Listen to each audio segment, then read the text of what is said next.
This is Agriculture Today, and I'm Shelby Varner with the K-State Radio Network. Starting the show is Joe Parcell, Director of the Center for Risk Management Education and Research, with a discussion about artificial intelligence and digital twins and what they could mean for agriculture.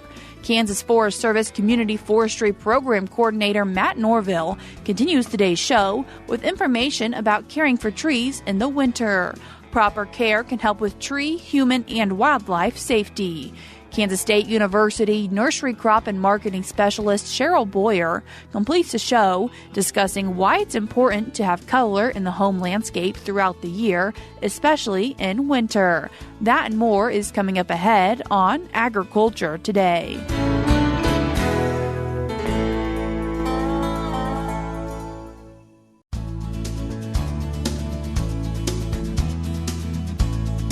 You're tuned in to Agriculture Today, and we start our Thursday show discussing digital twins and artificial intelligence. And then to talk about it, we're joined by the Director of the Center for Risk Management Education and Research, Joe Parcell. Joe, thanks for joining us today. Yeah, thanks, Shelby, for having me on. Joe, I mentioned we're talking about digital twin and artificial intelligence, and what is that? Yeah, so let's hit artificial intelligence first. So we've all heard a lot about artificial intelligence out there, and the one we probably are most familiar with is what's going on with OpenAI and ChatGPT. But, artificial intelligence is really using the power of machines to help us solve problems, to do tasks faster. In particular, I think of the coders out there that are using this to code and prepare software for how we use that. In my own case, I work with a lot of data. I'll use AI to help me manipulate the data, tell stories from the data a lot faster. And I think of AI as a user as just a way of speeding up our decision processes. So I was reading the other day that the way they referred to AI, I think it might have even been Bill Gates, is like, it's like having a professional or a colleague sit there right there beside you and someone to interact with and keep you in check. And so what is the digital twin portion, and how does that connect with AI? Yeah, great question. So I really got interested in digital twin studying the manufacturing industry. And the idea of the digital twin is that you take your manufacturing, in this case, a farm scenario, which we're going to talk about in a little bit, and you put it in a virtual environment. And as opposed to testing out new mixtures or production processes or ingredients or making tweaks to your manufacturing system, you do it in a virtual environment first. You see what the implications are. You see what your risk profile, how that changes. Maybe it's the output level. Maybe it's when it happens in there. And then you simulate it in that digital twin environment, and then you bring it back into your system. And the benefit here is that you don't incur the costs of going through and experimenting by shutting down your production system. And as we know on farms, that's really tough to do. So that's what intrigued me about taking that manufacturing digital twin concept and looking at it from the ag perspective. And Joe, you're in the Center for Risk Management Education and Research, and why does that center care? So, Shelby, we call it CIRMR, so I'm going to refer to it CIRMR. It's a little bit less of a mouthful to say. One of the things that we really look at is we flip risk around. So we typically think of risk as a way of avoiding a loss or mitigating a problem that could be occurring. So we think of it that way too, but we look at it from a strategic opportunity standpoint of, can we innovate in our risk process and risk management process to take something we might have avoided in the future or avoided in the past? Can we do it in the future by taking on a new risk management strategy?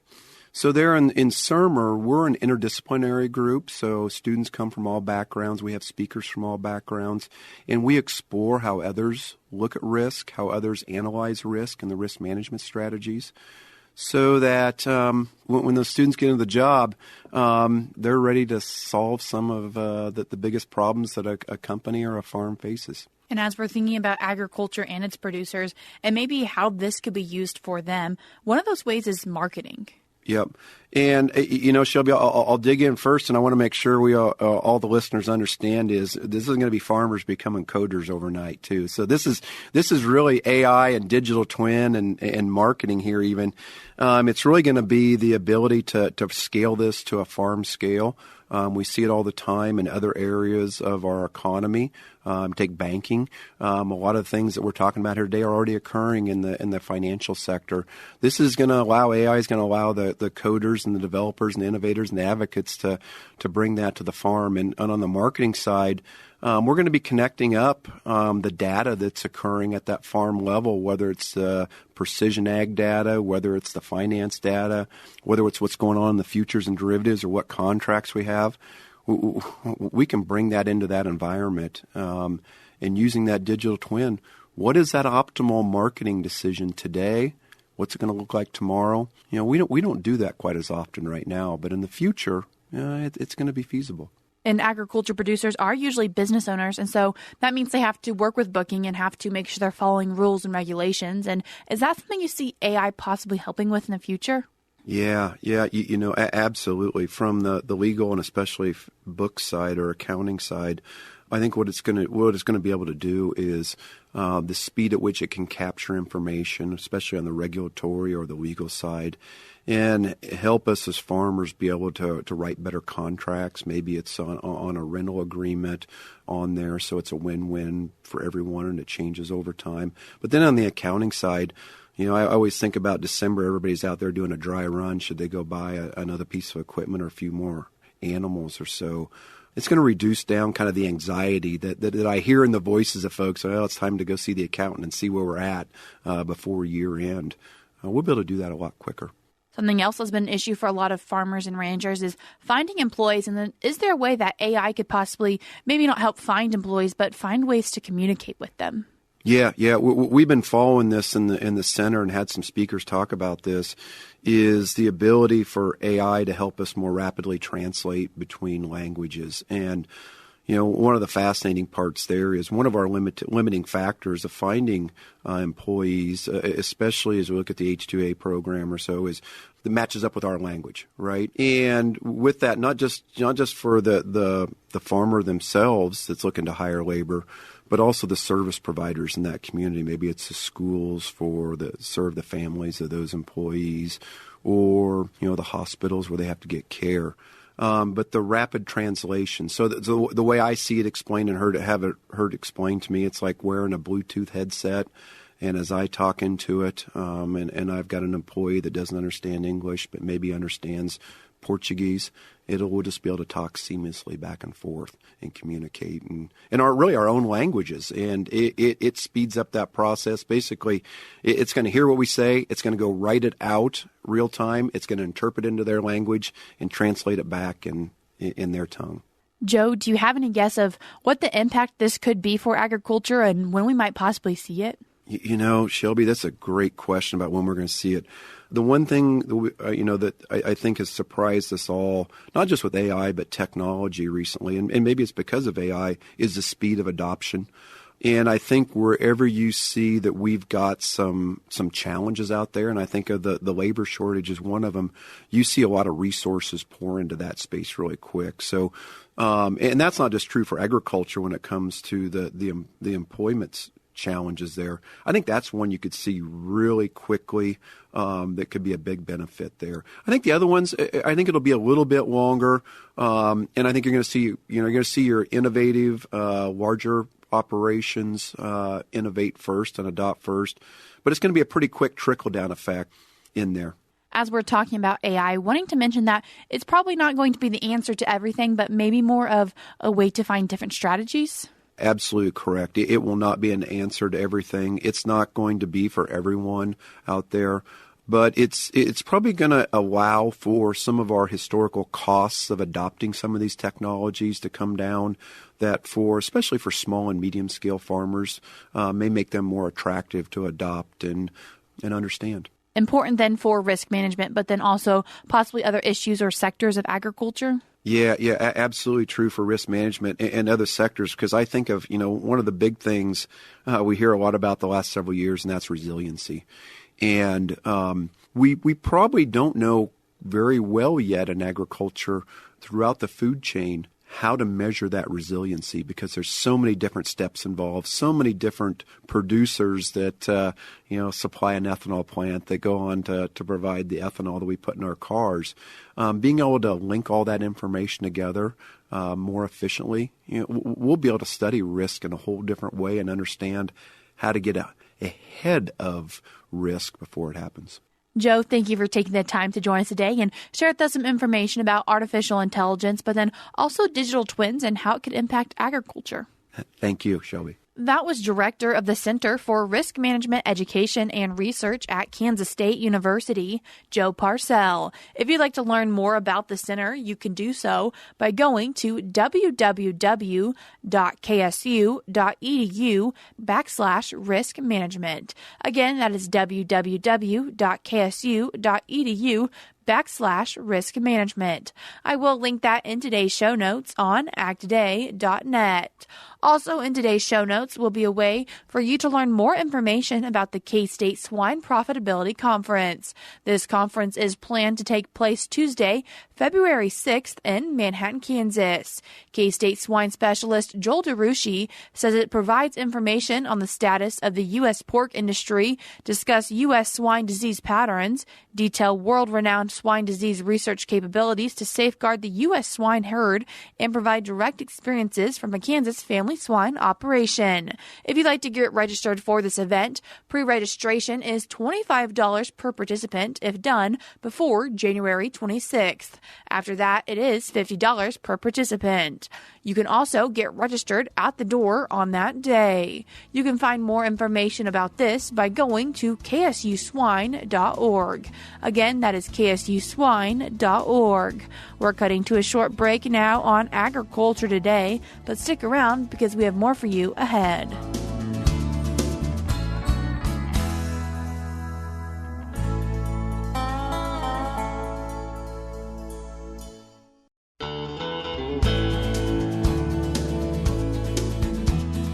You're tuned in to Agriculture Today, and we continue our show discussing taking care of trees in the winter. And then to talk about it, we're joined by Community Forestry Program Coordinator with the Kansas Forest Service, Matt Norville. Matt, thanks for joining us today. Thanks for having me. Matt, as we're thinking about trees in the winter, first talking about salts that could be dangerous for them. Yeah, so a lot of people will put down de-icing salts, along the front stoop or the sidewalks. It's important to think about human safety, but we should also think about tree safety. Where do the salts run off to? If they run off to the drip area or the area underneath the canopy, times 2 of the radius. So if you're looking at the branches of the tree, how far they extend out, kind of double that, and that's where the roots of the trees are. If they're running off to where those roots are, and it's a decent amount, it can damage the tree and lead to, the decline of the tree. So being mindful of how much salt you're putting down and where you're putting it down at is important. If you do have to use it, human safety is always number one, but just do it mindfully. And being mindful of those trees, also important to think about how much water they might be getting. Yeah, so not too much right now, but last winter especially, it was a very dry winter. When we saw those dry winters, we also saw the decline of a lot of cedar trees being used as windbreaks and other evergreen trees around the state declining or turning brown. That has to do with evergreens. They're still photosynthesizing in the wintertime. If it gets above freezing or when it's near freezing, they're trying to uptake water from the soil anytime possible and use that in photosynthesis to create energy for itself. If there's no water in the soil, no moisture in the soil, it's going to lead them to being drought-stressed. So watering them monthly is a wise decision to make. And when it comes to watering them, is that just putting the hose by them for an hour or so, or doing little amounts at a time? Putting a hose by it for an hour or half hour is a good idea. There is specific formulas you can follow. You could probably find it on our website or through the Arbor Day Foundation or through Google Machine. But trees like deep, infrequent waterings. They're kind of the opposite of lawns that like shallow or frequent waterings. So a deep, infrequent watering, so once a month or even twice a month.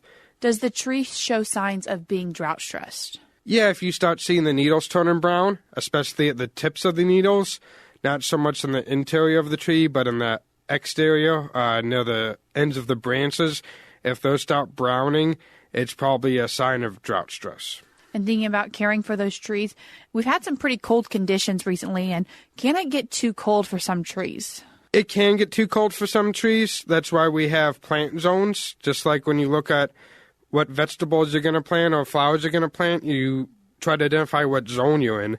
Trees, it's also important to make sure you plant the right tree for the right place by knowing what zone you're in.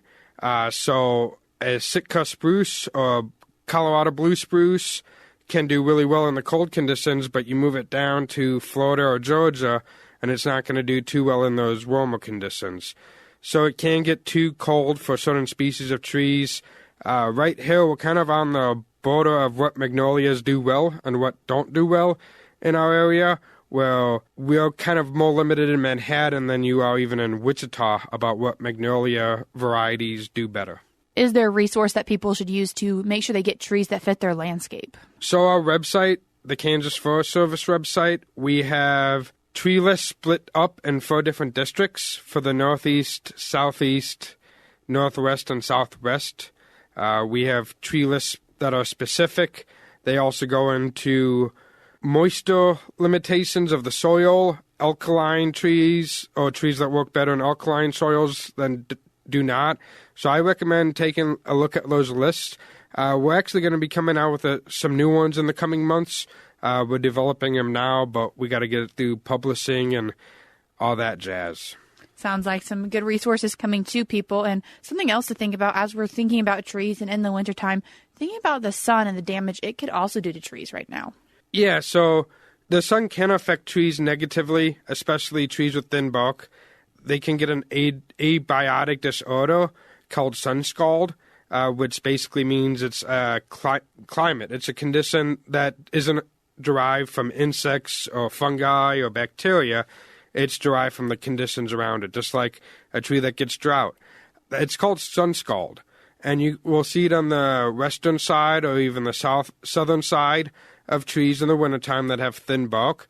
It'll be cracking, maybe even some calluses on it, and what is happening is the differences in the daytime temperature and the nighttime temperature just affect these thinly barked trees and produce what we call sun scald. Ways to avoid it is basically wrapping the tree in some UV protective plastic wrap that's not see-through, that's usually white in color, putting that on in the wintertime and then removing it, once March hits, April hits, and letting the bark be exposed. You don't want the trees to be wrapped year-round, especially during the summertime, because then you can get the opposite issue, or you can get an issue derived from too much moisture being trapped along that plastic along the bark. And you also want the tree the opportunity to get that secondary growth, that makes that trunk thicker and wider. And Matt, can sun scalding be fatal for trees? Possibly if it goes on long enough. How trees grow differently than we grow. When we get cut, we heal up. Trees don't have that opportunity because of their attributes. They seal off the area of damage. Sun scald will affect the cambium meristem. That's the layer right underneath the bark that is important for cellular reproduction. So if it's not caught the first year, and it happens every single year, that tree is basically going to have a big dead spot on that side where rot can easily get in and it can produce decay, and then you have a cavity at the base of your trunk. So even if the tree does live to an older age, it will become a hazard because of that defect, of decay being in it, losing structural integrity, not being a true cylinder, which is very, very strong. And if it gets too deep into the trunk or too wide, it can cause the tree to fail. Taking care of trees is not only important for the trees themselves, but also can involve an aspect of human safety. Yeah, so if you drive on campus right now, or your neighborhood, I know towns all across Kansas, after big snowstorms, they have to worry about branches failing. Where those branches fall is important. If it's just out in an open yard, it's just some cleanup someone has to do. But if it's over the sidewalk where people may be walking, if it's over a playground where kids may be playing, or if it's over a parking lot where people's vehicles are parked, that can not only take work to clean up, but it can cause damage that is costly, or it can even cause injury. So there's a few ways to ensure that doesn't happen. One is by properly pruning your trees, having them on a regular pruning cycle. If you don't prune them every year or two, at least looking at them every couple years or every year, making sure there's not a lot of dead branches. If there's dead branches, that union where it meets the trunk or where it meets the larger branches are probably weaker, where all it may take is a big windstorm or a snowstorm or an ice storm to produce enough of a load to break those branches off. So by properly pruning your branches and then pruning for a proper structure, by having strong branch unions that are wide, they're not narrow, so they're more U-shaped instead of V-shaped, they'll be able to withstand more of a snow load or an ice load or a wind load so they don't break when these storms come through. Another idea is to have proper branch aspect ratio.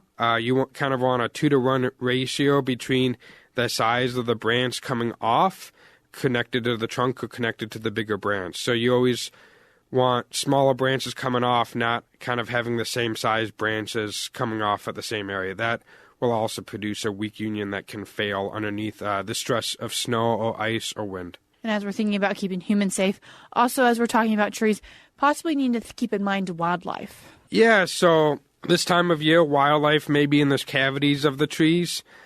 So if the tree isn't producing a hazard to anyone, it's not by what we would call a target. It's not by anything where if the tree falls, it's going to damage. I would probably leave any of the dead trees with cavities in them standing until the springtime. By removing those trees with bigger cavities, you're going to be displacing wildlife that may be using it for shelter. And especially when we get these extreme cold conditions, wildlife's really vulnerable. They kind of like just holding up and conserving energy and not being exposed to the elements. And that's what some of these large cavities and cottonwoods or other trees that are not as great as compartmentalizers are being used for. Matt, I appreciate you taking the time to join us today and share with us a little bit of information about trees in the wintertime. Yeah, if you want more info, feel free to check out our website and or talk to your local district forester. They're a wealth of knowledge, and they can provide a lot more detailed and specific information for your exact area in Kansas. That was Community Forestry Program Coordinator with the Kansas Forest Service, Matt Norville. You can find their website at kansasforest.org, and I will also link it in today's show notes on agtoday.net. We're cutting to a short break now, but we'll be back with more ahead.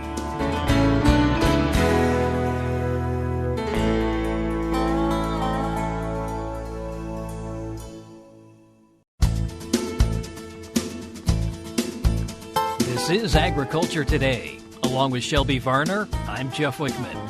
USDA's plant hardiness zone map, used for nearly all aspects of agriculture, horticulture, and natural resources research and extension recommendations, was recently updated. Kansas State University Nursery Crop and Marketing Specialist Cheryl Boyer says that Kansans can now use that map as an opportunity to expand their planting options. Because we do have a very challenging environment to work with between heat, cold, drought, wind, soil pH is a huge challenge. And the more we can find options for people to use in their gardens and landscapes and for our food-producing crops, the better off we'll be. So it's nice to have options. We're moving into really more of that colder phase now, but this is a time when we really would like some more color in the landscape. It is a time of year where things go dormant, and plants need that dormancy. That's important. But in terms of mental health for humans, we really need to find something that can sort of pull us through those seasons. And this is where we can use evergreens, whether that's an evergreen that is just keeping it green or an evergreen that has red berries. That is something to look forward to. There is a witch hazel that I know we have one right outside the greenhouse that blooms in January. So there's always something in each season to look for. And if you're planting your landscape or garden, there are no magic plants that do something in every single season, like one plant. but try to have a plant that does something interesting in every season to just sort of give you a little boost for your mental health. I know a lot of people also like to just attract different things to their backyard or to their home landscape. I know in our neighborhood we have deer that go wandering through. Oh, yeah. We've got deer all over the state. Wildlife is a big part of what we have available to us. And I think there's a lot we can do to encourage wildlife in our native landscapes and our garden practices and our woodland management and the other parts of the natural world that we have an opportunity to influence. And a lot of this we can learn from just talking to our local extension agent. We can go online. We can find a lot of other information. A new Kansas Garden Guide is out, so there's another resource. The K-State Garden Hour webinar series, we cover all of these topics. And the archive is on our website. It's also on the KSRE Videos YouTube channel, so you can find everything there. And in those doldrums of winter, go find some of those resources and plan for the different times of year and reach out to your local extension agent for more detailed resources that's research-based and targeted for us. That is one thing with the plant hardiness zone map that, the resources on the website that they have updated, the USDA has highlighted some research. It's broad research. It's high-level research about how plants grow and what benefits we as citizens, whether directly or indirectly, get from USDA research. We can get a lot of information from that map, but locally, to get really detailed recommendations, that's where we come in at K-State Research and Extension for guidance for Kansas, all the way down to every single community in Kansas has resources that they can rely on for all of their outdoor adventures. Extension has a lot of different sites they can go to. Do we do this with plants as well? Do we grow different things all across the state? We do have demonstration gardens in many of the local county or district extension offices, and they like to highlight annuals, perennials, trees, and shrubs, a little bit of everything. And in particular, we often will highlight some vegetable trials just to look at yield and how plants grow and how they handle the challenges of a sandy soil in the west with a high pH to a low pH with lots of rainfall in the east. That can really vary widely across our state. And if you want to see what some of those plants are, for sure, check with your local county extension office and also your local parks. Many of them have labels, or you can meet with your local extension agent and request that they organize a walking tour or an opportunity to learn about the local arboretum or the local demonstration garden and learn more there. The more you learn and the more connected you feel to your local Kansas State University outlet, you can volunteer there. You can be an extension master gardener or just someone who helps and is engaged in helping others learn more. That's Kansas State University Nursery Crop and Marketing Specialist Cheryl Boyer. And that'll do it for this edition of Agriculture Today. For Shelby Varner, I'm Jeff Wickman. This is the K-State Radio Network.